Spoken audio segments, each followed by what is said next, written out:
Someone in the comments suggested that I should read The Time Machine, and I always kind of wanted to. And it's a small book, it's short, it's like 76 pages long. Instead of doing the slides that I normally do, because I knew I'd be reading it over the course of a couple weeks at the pool area and other places where I wouldn't have access to a laptop, but I would have my cell phone, I decided to just record my thoughts as I was reading the book. Page 1 presents the idea that there's length, width, breadth, and duration. So it presents this concept that a cube without duration can't really exist, and it's just an abstraction. But once you add time, that's what gives it its existence. Hence the premise, I suppose, for the time machine. What's pretty neat is it jumps right to the point, right into the philosophy and the debate of the time machine. In fact, without much introduction to it, it just hops right into the discussion. The next point, they start to talk about the direction of time, how we experience time from the present to the future, but we don't go backward in time. But this was a key part to this book that I found fascinating. It was saying that you can move forward in time and you can move down with ease. So like the direction of what we call gravity or buoyancy, whatever, the direction things fall down towards the earth and we move forward in time. So there's a correlation between the downward motion that we call gravity and the forward motion of time. And then he contrasted it with it's not as easy to move up against the force of gravity, and it's impossible to move backwards in time, as far as we know. We move, obviously we know that we move forward, but he's correlating the forward motion of time with the downward movement of what we call gravity, contrasting it with the difficulty of moving upward against the force of gravity and back in time. So I found that really interesting because when you start to think of it, it's almost like a real graph, meaning sometimes you see like these economics charts where they have like intersecting points, or you see other charts that try to make a point of, you know, as this happens, this contrasting thing happens. But here it's something really fast. It's like, wow, this actually does correlate. Things fall down, we've moved forward, it's hard to move up, and we don't really know how to move back in time. So if you solve that riddle, you may solve the mystery of time. Who knows? But that seemed to be one of the prime scientific concepts that was presented at the very beginning of the book. All right, learn some neat stuff on page 5. It talks about like a barometer record or a weather record is a record of time. Shows like a line graph that represents time. Then he talks about photographs of people. If you have a photo of yourself at 8, 17, 25, those are kind of in ways measurements and records of time. And then it talks about how we're never really in the moment, we're always in the split moment ahead of time, and that we can only really move in one direction in time, and we could only really move in two directions, forward, backward, left, and right. And then there's an argument that we can move up and down, and he says, well, can we really move up and down? If we try to move up, gravity pulls us down. If we try to move down, we're met by the ground. But if there is no ground, then we can easily move down, and that we can easily move down as well as we can move forward in time, but we can't as easily move backward in time or up. So there's like a correlation between up and back in time and down and the natural forward motion of time. All right, so the time traveler presents his little time machine model to his friends, and it disappears off the table. They're pondering whether it went back in time or forward in time, and they said, well, if it went back in time, when we walked in this room we should have seen it, or the previous day, because it has to occupy the space. And I think that's one of the key topics, at least that's what I got from the original film from I think the 1960s, not the newer one, but the original one, was that as you travel through time, you're actually traveling through space. And so they're saying, no, one guy thought that if it traveled into the future, they'd still see it, especially if it was still on the table. So they're kind of implying that, well, if it went into the future but nobody moved it, shouldn't it still just be sitting here on the table? And then if it went into the past, then they should have seen the item at some point in the past. So let's see if they get into resolving the problem of the actual space that occupies something. He has like this dinner party, everybody's there, but he's not on time. And he shows up like all disheveled, and then eats a lot of food, and then tells them the story of where he's been. And his description of how the time machine traveled through time, like literally how it was depicted in the book is how it was demonstrated in the film. And in my mind, I can't remember if I'm thinking of the 1960s version or the 2000 version with Guy Pearce. But one of the two movies got it exactly the way it was described here. He time travels into the year 802,701. And it's like, why such a random, is there something numerological? 802,701. And it's like spelled out too. It's not written as a number in the book. And it's like, why not? Why 802,000? Why year 802,701? And it's such a preposterous year. Like most time travel films go at the time, like Looking Backward by Edward Bellamy was written, I don't know, let's just say it was written in 1899, and it was what he thought the year 1999 would be. So 100 years into the future. Back to the Future, made in like the 80s, went to the year 2015. Even like 2001 and 2010. 2001 was written, it came out in 1968. And then even some movies are the year 3000, but 802,700? It's just such a strange, not just 100,000 years into the future, 800,000 years into the future. So when he lands in the future, he meets these people called the Eloi, and they're kind of like genderless. They still have gender, but it's like they don't identify as male or female. They're all just kind of like one gender. They have short attention spans, and they laugh and giggle about a bunch of stuff, and they're kind of like childlike.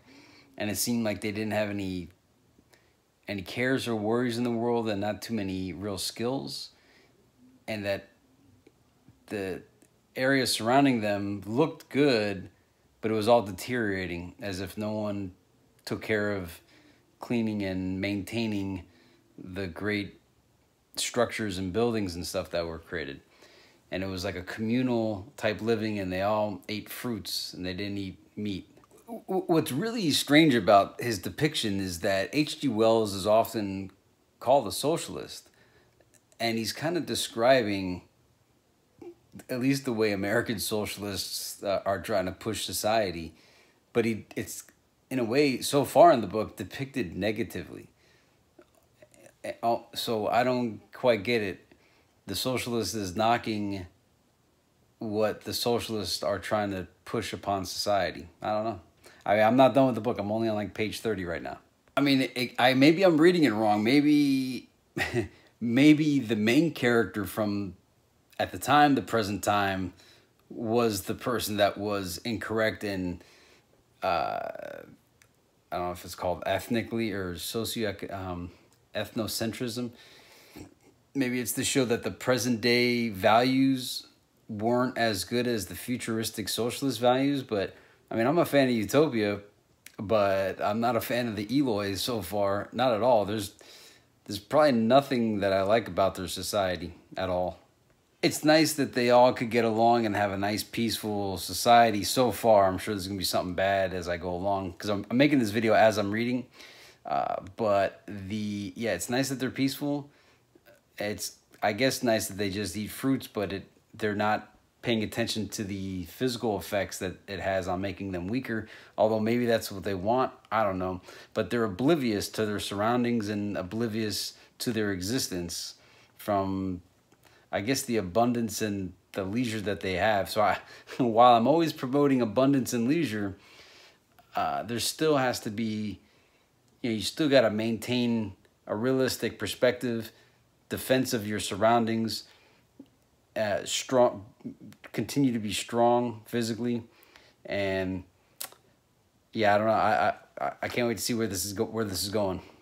And I haven't seen yet. He hasn't described. Maybe he won't describe if there's any old people or not, and how the elderly are treated in society. But it seems in a lot of the socialist utopia books and movies, they always kill off the old. So like Logan's Run, you have to be killed at age 30. Like I think there was one loophole where you go on a ride. I got to rewatch Logan's Run. I'm gonna do that. But I remember that you could only live to 30, and then you become a runner, and then they kill you. And then there was like a movie called, it was either The Beach or The Island, where everybody was young and handsome and beautiful, but there were no old people. And this also goes to my,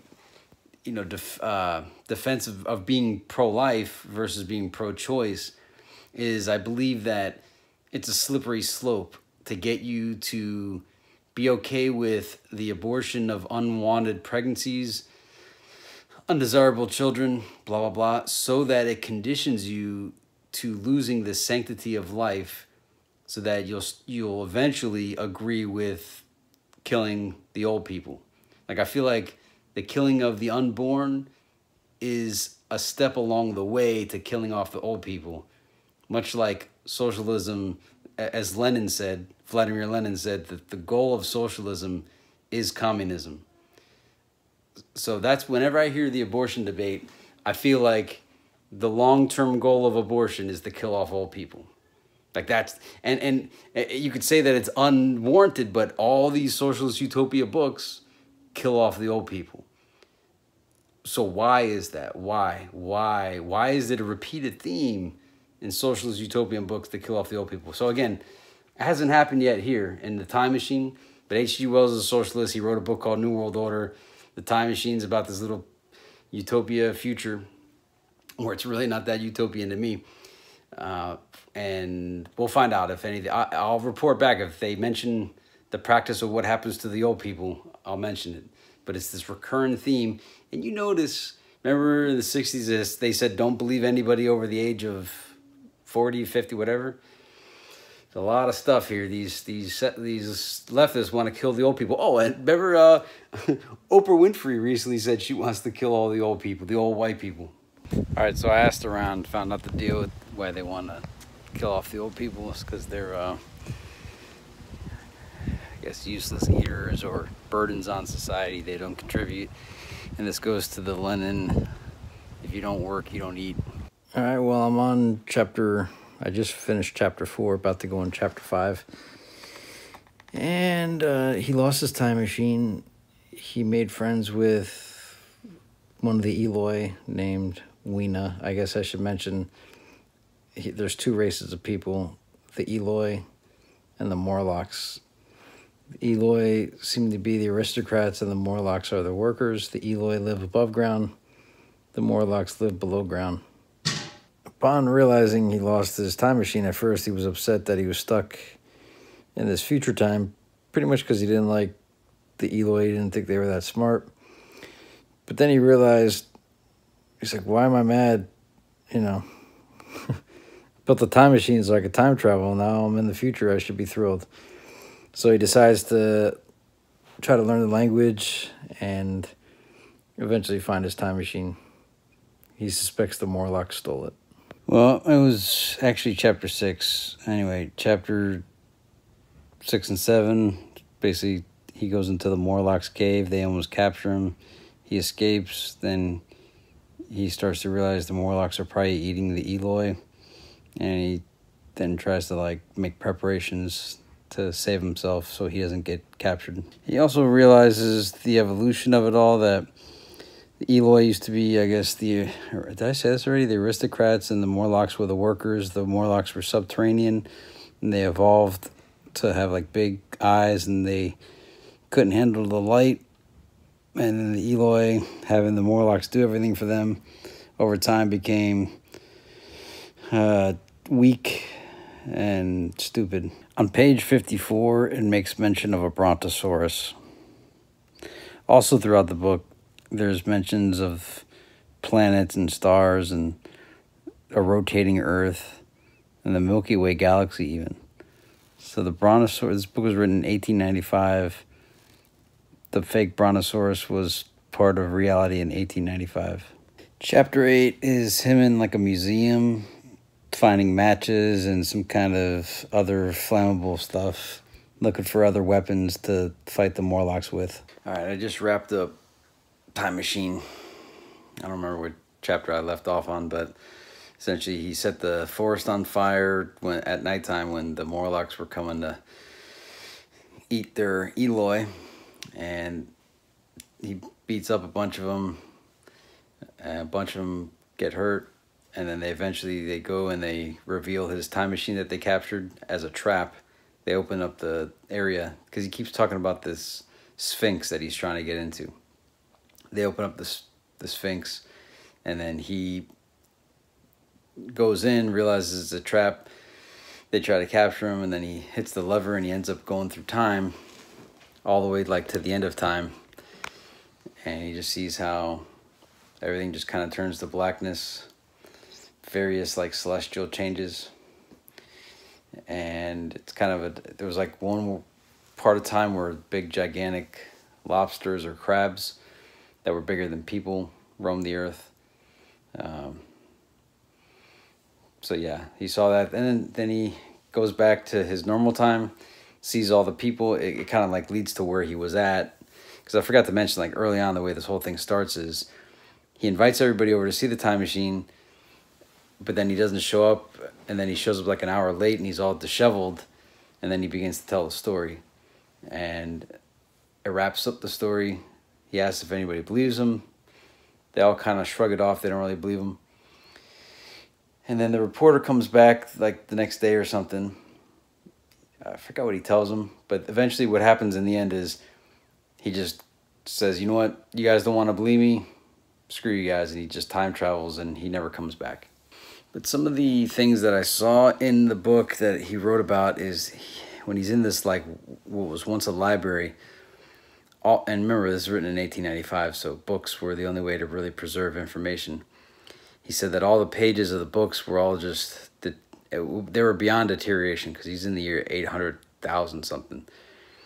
So all of the knowledge that all the scientists and all the engineers and all the people, all the knowledge that we captured just brittles to the sands of time. Just like Socrates used to point out that we're all just dust and everything turns back to dust. And it was kind of unsettling for me to read that part, because, you know, I spend my life trying to figure out a way to advance mankind and take us to the next level. But as I read his travels throughout the entire history of time on Earth to the end of time, it's all really for nothing, because all the civilizations just go to nothing. And even as you lose human civilization, you then have a kinship to animal civilization, and even the animals perish off to where there's just desolation and no life on the planet and no light. It just goes to darkness. Not even darkness of nocturnalness, but just darkness and stillness and nothingness. It's kind of depressing. So I think it profoundly impacted me, and it will modify and shape the way I go about my life every day forward from here on out. I have to rethink everything.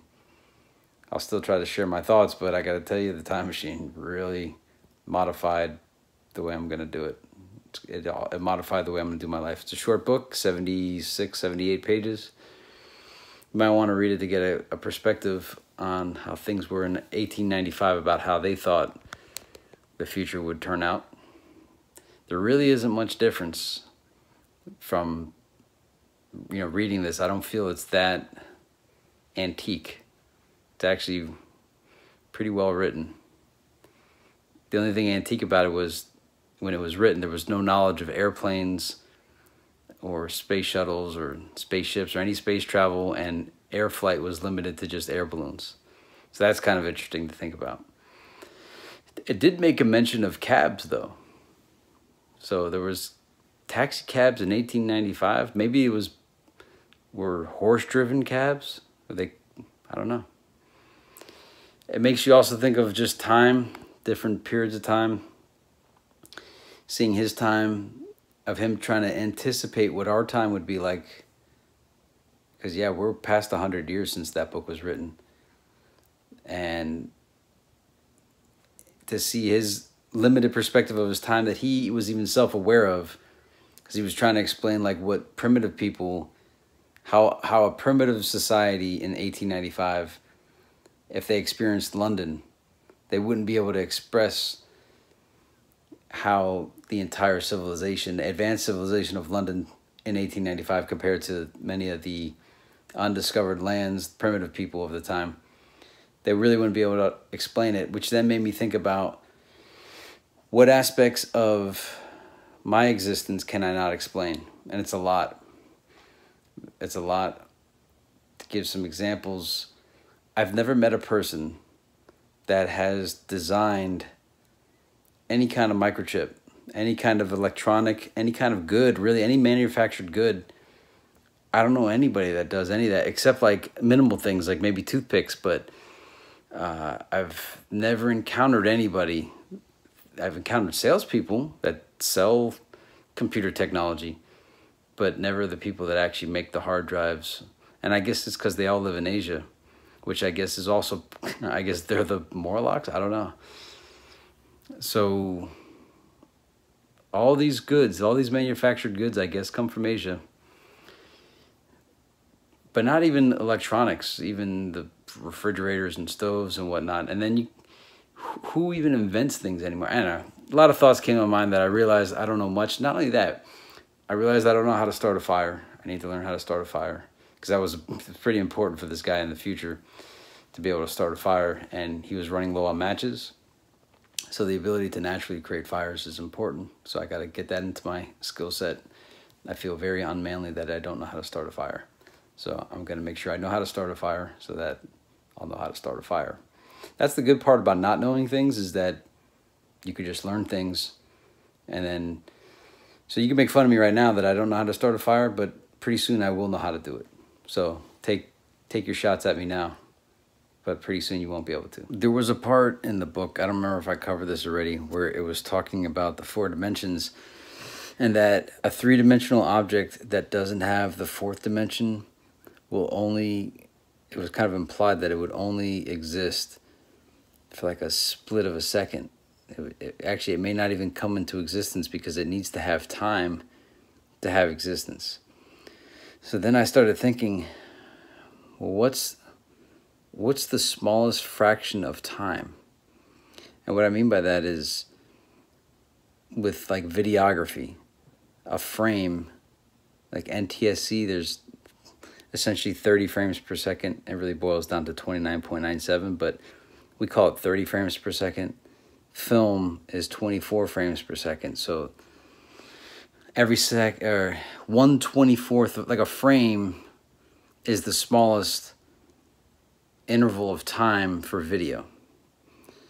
But that's video, and that's something that mankind created, as far as we know. Now, what is the smallest fraction of time? The smallest unit of time? Now, you'll probably say that time doesn't exist, and it probably doesn't, but time doesn't exist. If time does exist, because I'm existing in the present right now, when I said that sentence, that's now in the past, and the next word I say will be in the future. So I think there's an experience of something that we refer to as time, whether it's time, whether it's the time that we understand it as, there seems to be something that gives, and the Time Machine book itself requires you to have a belief in time. So without us debating whether or not time exists, just on the premise that time does exist, what is the smallest fraction of time? It's not a second. We know of nanoseconds, milliseconds, picoseconds. Like on the computer, when I do pings, it's measured in milliseconds. So how far down? Microseconds. I guess, I mean, they could keep going.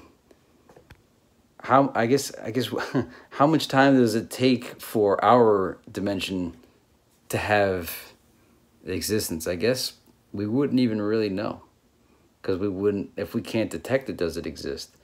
But then if we can detect it, we know that we could then possibly detect even smaller fractions of time. Well, I guess that question is answered through chemistry. You know, some of those elements after 109 only coming to existence for like a split sec, like less than a split second. But it just got me thinking, but regardless of how we define it, the concept of the way it was described in the book was saying a cube. A square is a two-dimensional item. We make it 3 dimensions by making it into a cube. But that cube doesn't really exist until it's given a 4th dimension of time for it to exist in. And that's the premise for the time machine in the Time Machine book. That the time machine stays in the same space, but as it travels through time, so it's still occupying the same space. Well, it's really not the same. It's the same space that we would think of as the same space, but space is also a measurement of time. Space and distance equals time or something. But the time machine stays put and then travels through time in that same space. And it was saying that the reason why it did, as so long as it was in motion moving through time, it didn't like impact or crash with the present time, because it didn't occupy a split, like if it became put, if he stopped the time machine, then it would be impacted by the environment. But so long as it was moving through time, it didn't hit anything. So my existence right now exists at the speed of life. So if we had to quantify where we're at, right now we're existing at the speed of life. And we notice that the speed of life is different in relativeness to a strobe light. So the speed of life is probably 60 hertz, 120 volts. It's kind of interesting how, well, who knows? Anyway, that's something to ponder, is what is the smallest fraction of time required for an object to come into existence? Actually, yeah, this is more important, because even in a chemistry sense, for us to bring a particle into existence, we would have to give it existence of a duration and interval, like not an interval, but a duration. It has to have a certain duration for it to come into existence. I mean, this may be one of the keys to unlocking something, duration of existence. Anyway, that's the time machine.